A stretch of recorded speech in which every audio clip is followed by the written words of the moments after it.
पूछ रहे हैं कि सच सामने आएगा कोलकाता रेप और हत्याकांड में, क्या सच सामने आ पाएगा? क्योंकि जिस तरह से इन्वेस्टिगेशन आगे बढ़ रही है, जो जहां पर यह कृत्य हुआ, जहां पर यह जघन्य अपराध हुआ, वो क्राइम सीन पूरी तरह से तहस नहस हो गया था। ऐसे में क्या सच सामने आ पाएगा? ये दो किरदार हैं, लेकिन ऐसे ही कई और किरदार हैं जिनके बारे में अब पता लगना शुरू हो चुका है। क्या उन किरदारों के जरिए कोलकाता रेप और हत्या मामले में क्या जानकारी मिल पाएगी? आज सवाल यही पूछ रही हूं, क्योंकि आज हमारे साथ स्टूडियो में एक्सपर्ट्स का एक बड़ा पैनल और वो एक्सपर्ट्स बताएंगे।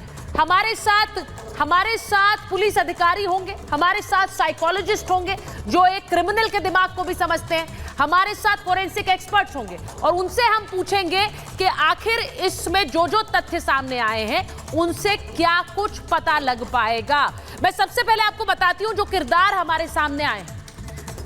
मैं आपको यह बताती हूं कि जो किरदार सामने आए हैं उनमें कौन कौन से किरदार अभी तक कोलकाता हत्याकांड में सामने आ चुके हैं। जो आप तस्वीर देख रहे हैं, इसमें संजय रॉय है जो मुख्य आरोपी है, जिसका साइकोलॉजिकल टेस्ट हो चुका है और पॉलीग्राफ टेस्ट अभी होना है। इसमें संदीप घोष है जो एक्स प्रिंसिपल है, वो व्यक्ति जिसने इस पूरे मामले में एफआईआर दर्ज कराने में कई घंटों की देरी लगा दी है। सुप्रीम कोर्ट ने भी उस पर सवाल उठाए। वही हमारे साथ जो किरदारों की लिस्ट है, फेरिस्त, उसमें अब एक और नाम पुलिस वाला अरूप दत्ता का जुड़ गया है, जो कि एक एएसआई है जिसके जरिए अस्पतालों में कैसे फ्री एंट्री आराम से घुसपैठ कर पाता था संजय रॉय। कोलकाता के पुलिस कमिश्नर पर अब सवाल उठाए जा रहे हैं। कोलकाता के पुलिस कमिश्नर का रोल क्या है? क्या उसने जानबूझकर इस पूरी इन्वेस्टिगेशन को खराब कर दिया है? और कौन से चेहरे हैं जिनके नाम तो अभी सामने नहीं आए? आज इन सब पर बात करूंगी। रिपोर्ट पहले देखिए।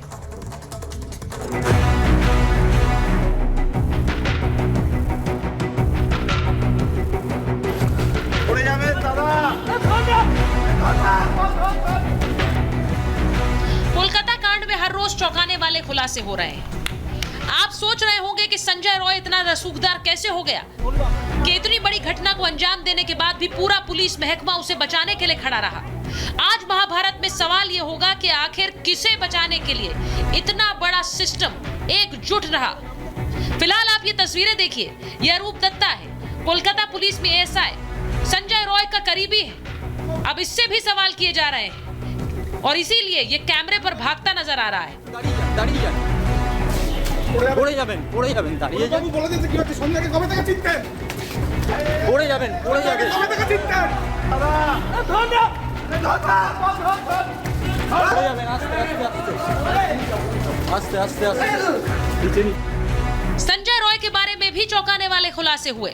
संजय रॉय अपने एक दूसरे साथी के साथ 8 अगस्त की आधी रात के बाद सोनागाछी गया था। सोनागाछी कोलकाता का रेड लाइट एरिया है। इतना ही नहीं, वारदात वाली रात आरोपी रॉय ने शराब भी पी रखी थी। वारदात के बाद पहले संजय रॉय, फिर पूर्व प्रिंसिपल संदीप घोष, इसके बाद कोलकाता पुलिस का एएसआई और अब पुलिस कमिश्नर पर भी सवाल उठने लगे हैं। सवाल पूछा जा रहा है कि क्या पुलिस कमिश्नर के इशारे पर सबूतों के साथ इस कदर छेड़छाड़ हुई कि सीबीआई के हाथ कुछ नहीं लगेगा। আরো বড় বড় টেস্ট করা দরকার, পলিগ্রাফ, নার্কো সব টেস্ট করা দরকার। এখানকার যারা পুলিশ কমিশনার আছে, যারা বড় বড় তদন্তের কথা ছিল, তাদেরও করা দরকার। তারা অনেক মিথ্যা কথা বলেছে। आज महाभारत में लाइव इन्वेस्टिगेशन होगी और उसमें कोलकाता कांड की हर परत खुलेगी, हर राज से पर्दा उठेगा। आज स्टूडियो में एक्सपर्ट्स का एक बड़ा पैनल लाइव होगा। और मैं आपको बताऊं कि आज महाभारत में हमारे साथ एक एक्सपर्ट पैनल है, क्योंकि हमारे साथ स्टूडियो में आज कई सारे मेहमान हैं। हमारे साथ दिल्ली पुलिस में एक्स एसपी वेदभूषण जी हैं स्टूडियो में, हमारे साथ प्रेम कुमार जी हैं, वरिष्ठ पत्रकार हैं, हमारे साथ डॉक्टर निर्मेश देसाई हैं, वरिष्ठ मनोचिकित्सक हैं, doctor LC Gupta forensic expert हैं, और हमारे साथ डॉक्टर डीके गुप्ता भी जुड़ने वाले हैं फेलिक्स हॉस्पिटल के।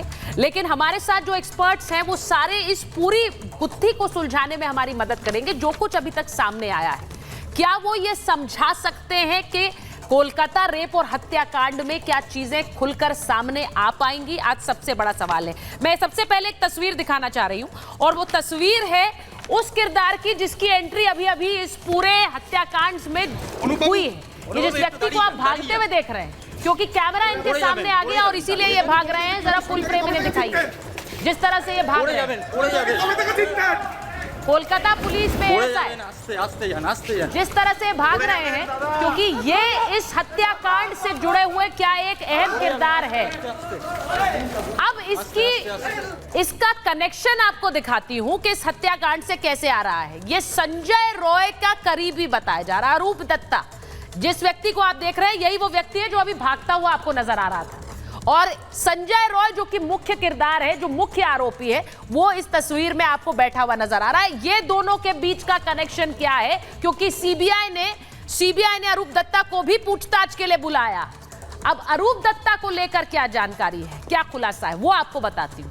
अरूप दत्ता को लेकर जो सवाल उठ रहे हैं वो आपको बताऊं कि अरूप दत्ता जो कि कोलकाता पुलिस में एएसआई है, और यहां अरूप दत्ता के बारे में जरा जानकारी पहले चला देते हैं चेतन, क्योंकि अरूप दत्ता को लेकर यह कहा जा रहा है कि इसी के जरिए अस्पतालों में जिस तरह से आवाजाही थी संजय रॉय की, वो इसी किरदार की वजह से थी। और इसीलिए अरूप दत्ता से सीबीआई की इन्वेस्टिगेशन बहुत इंपॉर्टेंट हो जाती है। जो तस्वीर हमने आपको दिखाई है वो अरूप दत्ता की है। मैं एक बार जरा एसीपी वेदभूषण जी आपके पास आ जाती हूं, क्योंकि इसके बारे में हम बता रहे थे। एएसआई अरूप दत्ता से 8 घंटे सीबीआई ने पूछताछ की है। एएसआई अरूप दत्ता की भूमिका संदिग्ध मानी जा रही है। संजय रॉय का करीबी है अरूप दत्ता, ये तो आपने तस्वीर में ही देख लिया। और मर्डर के बाद अरूप से संजय मिला भी था, ये भी जानकारी सामने आ रही है। अरूप के बैरक में रात भर संजय रहा भी, ये भी बात सामने आ रही है। कोलकाता पुलिस में असिस्टेंट इंस्पेक्टर है अरूप। अब ये सोचिए कि जिस दिन ये क्राइम हुआ, जिस दिन ये जघन्य अपराध हुआ, उसके बाद अरूप से मिलने गया संजय रॉय। अब इन संबंधों की जांच सीबीआई कर रही है। अब मैं एक बार एसीपी वेदभूषण जी जरा आप अगर इधर आ जाएंगे, मैं एक बार जरा इस ग्राफिक को चलाइए और हम इससे बात करेंगे। एसपी जी मुझे ये बताइए कि जिस तरह से अरूप दत्ता को लेकर अब जानकारी सामने आ रही है कि ये व्यक्ति उस रात भी संजय रॉय से मिला, क्या ये मुमकिन है कि उसे ना पता हो कि क्या कुछ हुआ उस रात? देखिए, इसको यदि हम 3 पार्ट में करके देखें तो ज्यादा बेहतर तरह से हम डिबेट कर पाएंगे, बता पाएंगे पब्लिक को कि किस तरह से क्या हुआ। एक रेप से पहले की स्थिति, अस्पताल में लॉलेसनेस की स्थिति, 3rd फ्लोर के ऊपर सेमिनार हॉल के ऊपर, ना कोई ताला, ना चाबी, ना केयर टेकर, ना सिक्योरिटी, बिल्कुल अटर लैप्स नजर आता है कि वहां पर कुछ था ही नहीं। कहने को कार हॉस्पिटल, बड़े हॉस्पिटल्स में अंदर गिनती होती है कोलकाता शहर के अंदर, उसमें एक लड़की जो रेजिडेंट डॉक्टर थी उसके साथ रेप हो जाता है। शोर शराबा, आना जाना, कोई देखने वाला नहीं, फ्री फॉर ऑल था। आप कहीं भी जा सकते हैं, कुछ भी कर सकते हैं। करोड़ों के वहां पर तमाम उपकरण लगे हुए हैं, पेशेंट्स हैं, महिला वार्ड से। आप देखें किस तरह की स्थिति, एक बहुत डरावनी पिक्चर नजर आती है। दूसरा पार्ट है जो उसके बाद जो वहां पर हुआ, 7000 लोगों की भीड़ कैसे इकट्ठी हो गई, कैसे उन लोगों ने वैंडलिज्म कर दिया, कौन लोग उनको प्रमोट कर रहे थे, क्या पॉलिटिकल पार्टी थी, क्या पुलिस का कोई बैकअप था, क्या इंटेलिजेंस फेलियर था। उसके बाद जो सीबीआई इन्वेस्टिगेशन कर रही है, सुप्रीम कोर्ट अपनी विचार रख रहा है, उसकी वजह से सीआईएसएफ की सिक्योरिटी को वहां पर लगाना पड़ा। की बहुत बड़ी लंबी लिस्ट है जी।